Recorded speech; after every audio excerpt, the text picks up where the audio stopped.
All right, let's get right into it. Today we're breaking down the absolute core teachings of Eckhart Tolle's incredible book, The Power of Now. And look, this isn't just about feeling a little bit calmer. This is a guide to a complete inner transformation. It's all about learning to access the one place where your real power is, this very moment. You know, Tolle kicks things off with this bombshell of an idea.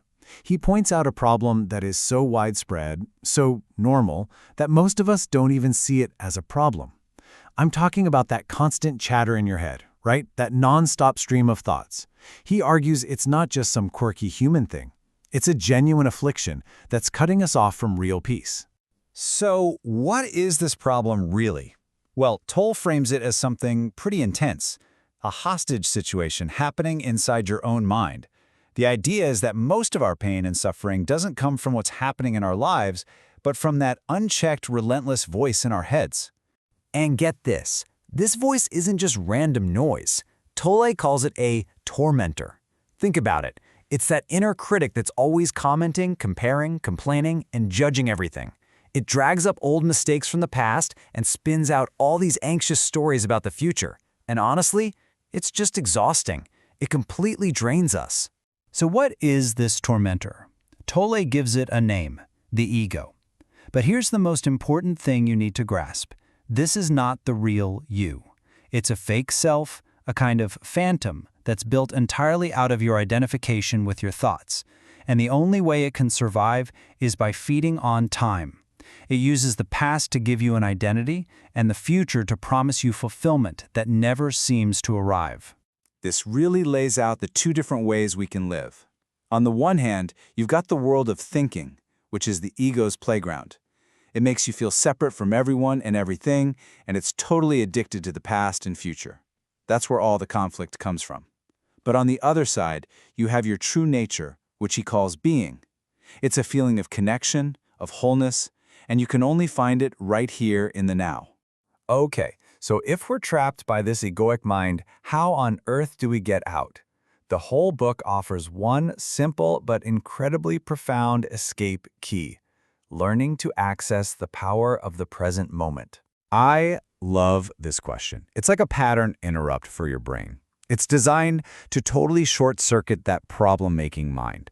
Because when you really truly stop and ask yourself that, you realize that in this immediate moment, without all the stories your mind is telling you, nothing is actually wrong.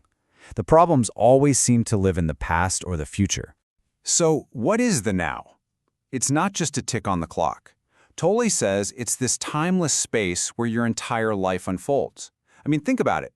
Nothing has ever happened in the past or the future. It only ever happens now. This makes the present moment your only door into your true self, into that state of being. Now this is a really radical idea. Every bit of negativity is caused by resisting the present. Anxiety and stress? That's too much future.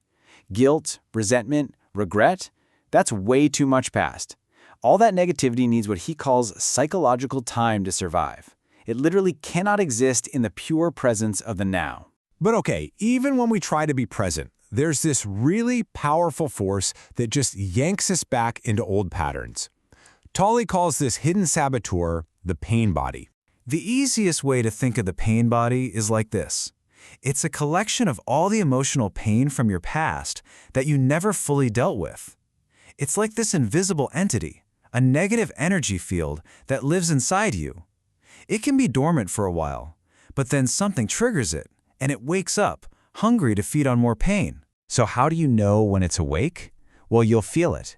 It might show up as a sudden wave of irritation over something small, or maybe a dark mood that comes out of nowhere.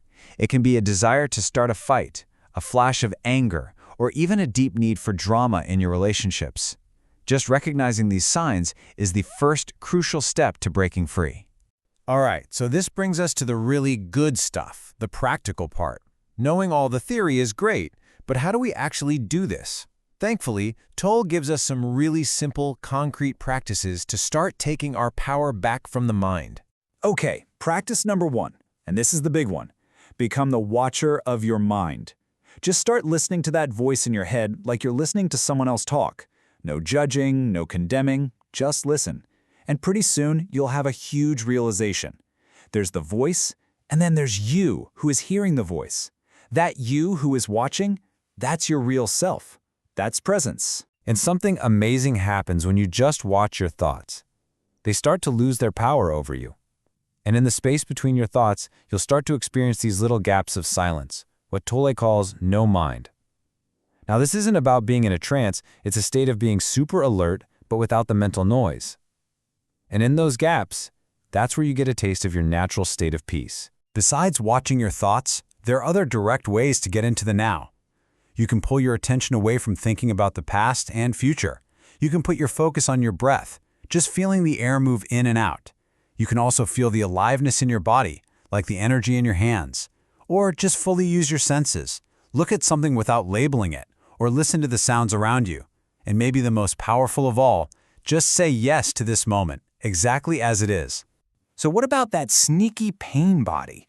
The key is, you don't fight it. You shine the light of your consciousness on it. First, you just have to recognize the feeling for what it is. Then, you accept it. You let it be there without judgment. The trick is to feel the energy, but don't let it turn into a story in your head. No blaming, no self-pity. Just stay present as the observer of that energy. Your presence is the light that transforms the pain into peace. And when you start doing this consistently, it's not just about managing your bad moods. It leads to a deep, permanent shift in how you experience life. It literally unlocks a whole new way of being in the world. This is what it all leads to: freedom. And that freedom comes from surrender. Now, surrender doesn't mean giving up. It just means accepting this moment without arguing with it. And when you can do that, you find this deep well of peace that's always there, underneath the chaos of your daily life. Suddenly, your happiness doesn't depend on things going your way, because you're connected to something much deeper that can't be shaken. This quote is so powerful. It's not talking about physical death, of course. The death he means is the death of the ego, that false self made of thoughts and stories. By letting go of that illusion, you discover who you really are, the timeless, formless awareness that was never born and can never die. Ultimately, all of these teachings, all these practices, they all boil down to this one simple question. The past is over, the future is just a thought. The only time that is real, the only time you can ever be free or happy or at peace is right now. So the only real question left to ask yourself is, if not now, when?